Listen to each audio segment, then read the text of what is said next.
ఈరోజు JoSAA counselling first round seat allotment results వచ్చాయి. మీరందరూ చూసుకొని ఉంటారు.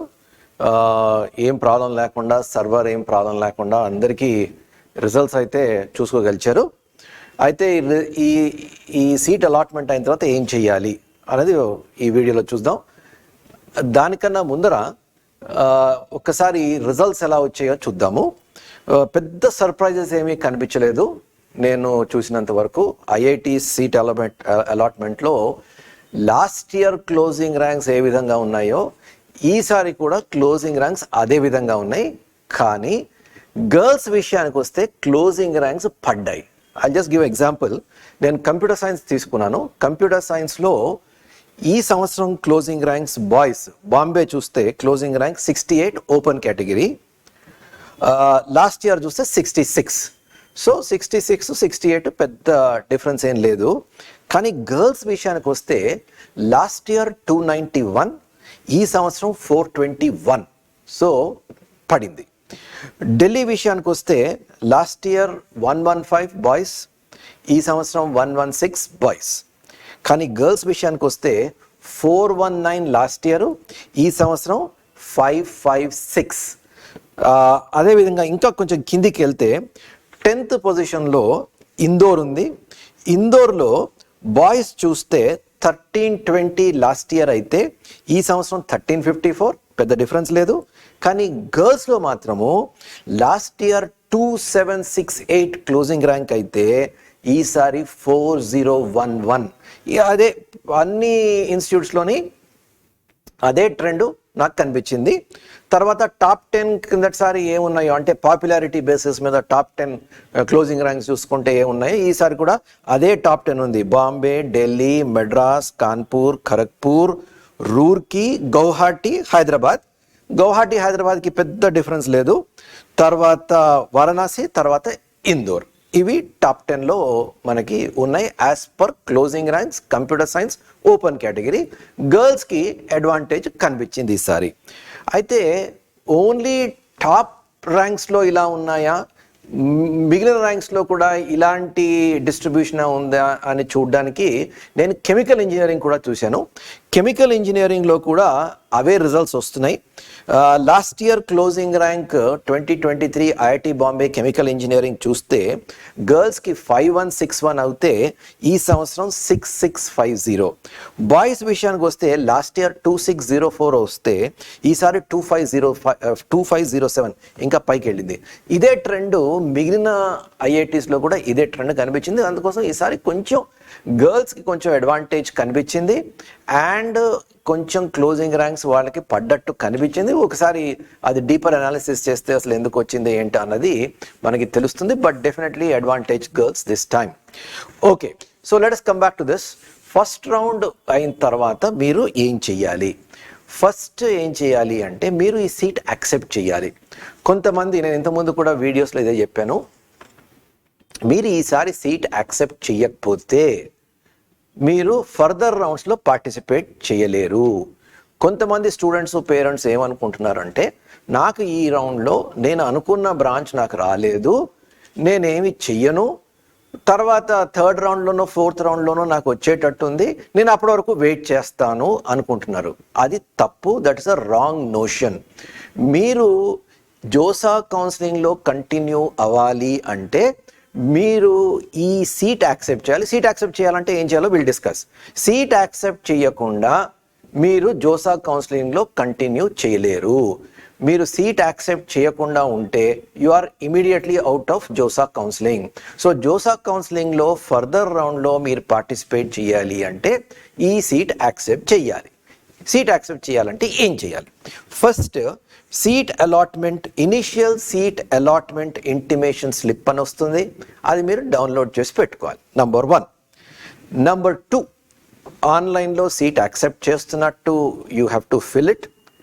తర్వాత మీరు ఫ్లోట్ కానీ, స్లైడ్ కానీ, ఫ్రీజ్ కానీ ఆప్షన్స్ ఇవ్వాలి. సో మనం చాలా వీడియోల్లో ఇంతకుముందు డిస్కస్ చేసాం. ఫ్రీజ్ అంటే మీరు అనుకున్న బ్రాంచ్ వచ్చేసింది అనుకోండి, you are happy with it, ఇంకా పైకి కిందికి వెళ్ళేది లేదు, ఫ్రీజ్ చేసేసుకుంటారు. ఫ్రీజ్ అయిపోయిన తర్వాత you are out of JoSAA counselling, మీకు ఇది ఈ సీట్ అలాటెడ్, పర్మనెంట్గా ఈ సీట్ అలాట్ అయిపోయింది. లేదు నేను ఇచ్చిన బ్రాంచెస్లో, నేను ఇచ్చిన ఆప్షన్స్లో ఎక్కడైనా పైకి వెళ్ళాలి అంటే మీరు ఫ్లోట్ ఇస్తారు. లేదు నాకు ఫర్ ఎగ్జాంపుల్ ఐఐటి మెడ్రాస్ నాకు మెటీరియల్ సైన్స్ అండ్ మెటలర్జీ వచ్చింది, కానీ నాకు ఐఐటి మెడ్రాసే నాకు ఇంటికి దగ్గర, హైదరాబాద్కి దగ్గర.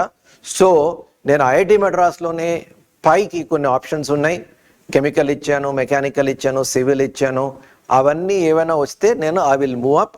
నాకు మిగిలిన ఐఐటీస్లో ఇంట్రెస్ట్ లేదు, మిగిలిన ఇన్స్టిట్యూట్స్లో నాకు ఇంట్రెస్ట్ లేదు, మెడ్రాస్లోనే నేను ఇచ్చిన ఆప్షన్స్లో పైకి వెళ్ళాలి అంటే మీరు అలాంటప్పుడు స్లైడ్ ఇవ్వాలి. సో మీరు దీనికి ఈ డెసిషన్ తీసుకోవడానికి మీరు ఏం చేయాలి అంటే, మీరు ఇచ్చిన ఆప్షన్స్లో మీరు ఒక ఆప్షన్ ఇచ్చారు, ఆప్షన్స్లో మీకు ఒక 35th option IIT Madras metallurgy వచ్చింది అనుకుందాం. ఐఐటి మెడ్రాస్ 35th ఆప్షన్ వచ్చింది. సో మీకు 35th ఆప్షన్ పైకి, ఇప్పుడు 35th ఆప్షన్ కిందన ఏవైతే ఉన్నాయో అవన్నీ డిలీట్ అయిపోతాయి, సిస్టమ్ నుంచి డిలీట్ అయిపోతాయి, ఎందుకంటే మీకు 35th ఆప్షన్ వచ్చేసింది, ఐఐటి మెడ్రాస్ మెటలర్జీ వచ్చేసింది. సో ఇప్పుడు మీరు నెక్స్ట్ రౌండ్లో మీకు ఏం ఛాన్స్ ఉంటుంది, 34th ఆప్షన్ కానీ, 33rd ఆప్షన్ కానీ, 32nd ఆప్షన్ కానీ, ఆ పైన ఏ ఆప్షన్స్ ఉన్నాయి అవి ఏమైనా రావడానికి ఛాన్స్ ఉంటే మీకు అలాట్ చేస్తారు. సో మీరు ఏం చేయాలి, ఒక చిన్న అనాలిసిస్ చేయాలి. జోసాలో opening closing for round 1 2024 release అయింది. మీరు జోసా పోర్టల్కి వెళ్తే opening closing ranks for 2024 round 1 release అయింది. సో మీరు ఏం చేస్తారు అంటే, మీరు ఇచ్చిన ఆప్షన్స్లో ఇప్పుడు ఐఐటి మెడ్రాస్ 35th ఆప్షన్ వచ్చింది కదా, 34th ఆప్షన్ ఏం పెట్టారు, 33rd ఆప్షన్ ఏం పెట్టారు, 32nd ఆప్షన్ ఏం పెట్టారు, ఆ ఆప్షన్కి క్లోజింగ్ ర్యాంక్ ఏ విధంగా ఉంది ఒకసారి చెక్ చేసుకోండి. ఈసారి క్లోజింగ్ ర్యాంక్ ఏ విధంగా ఉంది, ఆ క్లోజింగ్ ర్యాంకు మీ ర్యాంక్కి దగ్గర ఉందంటే మీకు రావడానికి ఛాన్సెస్ ఉన్నాయి. సో మీరు ఇచ్చిన ఆప్షన్స్లో ఎక్కడ మీకు వచ్చే ఛాన్సెస్ ఉన్నాయి, ఈ క్లోజింగ్ ర్యాంక్స్ చూస్తే మీకు తెలిసిపోతుంది. ఆ బేసిస్ మీద ఓకే ఇది నాకు వచ్చేటట్టు ఉంది, నాకు ఇప్పుడు వచ్చిన బ్రాంచ్ నాకు ఎలాంటి అయిన బ్రాంచ్తో కంపేర్ చేస్తే ఇది బెటరా కాదా అన్నది మీరు డిసైడ్ చేసుకోండి. ఒకవేళ అది బెటర్ కాదు, ఇది నాకు ఐఐటి మెడ్రాస్ మెటలర్జీ వచ్చింది, ఐఎమ్ హ్యాపీ విత్ ఇట్ అనుకున్నారనుకోండి, ఇక ఫ్రీజ్ చేసేయండి. లేదు ఆ పైన ఉన్న ఆప్షన్స్ కొన్ని వచ్చేటట్టు ఉన్నాయి, అవి దీనికన్నా మెరుగైన ఆప్షన్స్ అనుకోండి, then you give either float or slide option. So ఈ చిన్న అనాలిసిస్ మీరు చేయండి. ఏంటంటే జోసా పోర్టల్కి వెళ్ళండి, 2024లో ఫస్ట్ రౌండ్లో క్లోజింగ్ ర్యాంక్స్ ఏ విధంగా ఉన్నాయో చూసుకోండి. మీరు ఇచ్చిన ఆప్షన్స్లో మీకు what are you likely to get అన్నది మీరు చూసుకోండి. సపోజ్ మీ ర్యాంకు 3300 అనుకోండి. సో మీరు పైన ఇచ్చిన ఆప్షన్స్లో క్లోజింగ్ ర్యాంకు 3000 నుంచి 3300 లోపల ఏమున్నాయో అక్కడ దగ్గర మీకు వస్తుంది అనమాట. సో అవి అలాంటివి ఎన్ని ఉన్నాయి, అవి మీరు అనుకున్నట్టు మీకు ఇప్పుడు అలాట్ అయిన బ్రాంచ్ కన్నా మెరుగైన బ్రాంచ్, మీ దృష్టిలో మెరుగైన బ్రాంచ్, దానికోసం వెయిట్ చేయొచ్చు అంటే మీరు ఫ్లోట్ కానీ స్లైడ్ కానీ ఇవ్వండి. లేదు you are happy with this, ఇంకొన్ని కాంప్లికేటెడ్ కేసెస్ పైన ఉన్నాయి, దానివల్ల ఆప్షన్స్ అన్నీ మారిపోతాయి అనుకుంటే ఫ్రీజ్ చేసేసుకోండి. సో ఈ చిన్న అనాలిసిస్ చేసుకొని you decide whether to freeze, float or slide. అది చేసిన తర్వాత కొన్ని డాక్యుమెంట్స్ ఉంటాయి, ఆ డాక్యుమెంట్స్ అప్లోడ్ చేయాలి. ఏంటి డాక్యుమెంట్స్, మనకి జోసా బిజినెస్ రూల్స్లో ఈ డాక్యుమెంట్స్ అన్నది మనకి చెప్పారు. ఒక్కసారి అది చూద్దాం. What are those documents? So NIT system అంటే ఎన్ఐటి ప్లస్ సిస్టమ్ అంటే ఎన్ఐటీస్, ట్రిపుల్ ఐటీస్ అండ్ జిఎఫ్టిఐస్లో మీకు అలాట్ అయ్యి ఉంటే మీరు ఏం చేయాలి, ఈ డాక్యుమెంట్స్ మీరు అప్లోడ్ చేయాలి. Class 10th marks, class 12th marks, admit card of JEE Main 2024, తర్వాత కేటగిరీ సర్టిఫికెట్, ఆ తర్వాత original certificate of persons with benchmark disabilities, అది మీకు అప్లికబుల్ అయితే, original certificates of persons having less than 40%, ఇవన్నీ మీకు అప్లికబుల్ అవుతాయి. తర్వాత crossed bank cheque, copy image of passbook with bank account details. ఎందుకంటే మీకు ఏమైనా రిఫండ్ వగేరా రావాలి అంటే మీకు ఈ బ్యాంక్ డీటెయిల్స్కి వస్తుంది, ఈ బ్యాంక్ అకౌంట్కి వస్తుంది. సో మీరు ఒకవేళ ఫర్ వన్ రీజన్ మీరు ఎగ్జిట్ అవుతున్నారు, మీకు రిఫండ్ కావాలి అంటే మీరు ఈ బ్యాంక్ అకౌంట్, ఏ బ్యాంక్ అకౌంట్ ఇస్తున్నారో ఆ బ్యాంక్ అకౌంట్కి మీకు రిఫండ్ వస్తుంది. అందుకోసం మీరు ఏం చేయాలి, క్రాస్ బ్యాంక్ చెక్ కానీ image of passbook with account details కానీ మీరు అప్లోడ్ చేయాలి. ఆ తర్వాత మెడికల్ సర్టిఫికేట్, నేను మొదటి నుంచి చెప్తున్నా, మీరు మెడికల్ సర్టిఫికేట్ ఈ పాటికి రెడీ చేసుకొని పెట్టుకొని ఉంటారు. లేదా అంటే ఇవాళ రేపట్లో మీరు ఆ మెడికల్ సర్టిఫికేట్ తీసుకోండి. తర్వాత ఇవన్నీ ఓసిఐ, పాస్పోర్ట్, ఇవన్నీ ఫారినర్స్కి మనకు కాదు, ఎన్ఆర్ఐస్కి మనకు కాదు. So let us go back. So that is for NIT system. IIT సిస్టంలో ఏముంది, వాడు ఈ జేఈ మెయిన్ ఏమీ అడగట్లేదు. So is asking class 10th marks, class 12th mark sheet, category certificate, తర్వాత పీడబ్ల్యూడి సర్టిఫికేట్ అండ్ అవన్నీ, తర్వాత cross bank check and medical certificate. ఇది సో జేఈ మెయిన్కి, ఐ మీన్ ఎన్ఐటి ప్లస్ సిస్టమ్కి ఐఐటి డిఫరెన్స్ ఏంటంటే, ఐఐటిలో వీడు జేఈ మెయిన్ అడ్మిట్ కార్డ్ అడగట్లేదు, ఎన్ఐటిలో జేఈ మెయిన్ అడ్మిట్ కార్డ్ కూడా అడుగుతున్నాడు. అదర్ దెన్ దాట్ అన్నీ ఇక్కడ ఉన్నాయి. సో మీరు ఏం చేస్తారంటే ఇమీడియట్గా ఇవన్నీ స్కాన్ చేసుకొని రెడీగా పెట్టుకొని ఇవి అప్లోడ్ చేసేసేయండి. అయిపోయిన తర్వాత ఫైనల్గా లాస్ట్ మీరు చేయవలసింది ఏంటంటే యాక్సెప్టెన్స్ ఫీజ్ పే చేయాలి. అది ఫైనల్, కానీ నన్ను అడిగితే అదే మోస్ట్ ఇంపార్టెంట్. ఎందుకంటే యాక్సెప్టెన్స్ ఫీజ్ మీరు పే చేస్తే కానీ వాడు మీరు అప్లోడ్ చేసిన సర్టిఫికెట్స్ చూడడు. సో మీరు ఫీజు పే చేసిన తర్వాత వాడు మీ సర్టిఫికేట్స్ వైపు చూస్తాడు. సో ఎంత ఫీజు అంటే 35,000 for open category OBC and 17,500 for SC, ST and PWD. ఈ కేటగిరీస్లో 17,500. మీకు ఫర్ ఎనీ రీజన్ మీరు ఎగ్జిట్ అవుతున్నారు as per JoSAA business rules అంటే మీకు ఆ 5,000 ప్రాసెసింగ్ ఫీజ్ అట్టే పెట్టుకొని మిగిలింది మీకు రిఫండ్ చేస్తాడు. తర్వాత this is not admission fee అండి. ప్రతి ఇన్స్టిట్యూట్కి వాటి అడ్మిషన్ ఫీజు ఉంటుంది. ఐఐటీస్లో కూడా ఇన్స్టిట్యూట్కి డిఫరెన్స్ ఉంటుంది, ఎన్ఐటీస్లో కూడా ఇన్స్టిట్యూట్కి ఫీజు డిఫరెన్స్ ఉంటుంది. అయితే మీరు ఇచ్చిన ఈ 30,000 ఓపెన్ కేటగిరీలో కానీ అంటే 5,000 ప్రాసెసింగ్ ఫీజు తీసేస్తే అది ఏం చేస్తాడు, మీకు ఫస్ట్ సెమిస్టర్ ఫీజు నుంచి ఇది అడ్జస్ట్ చేసి మిగిలింది కట్టమంటాడు. So that is all it is.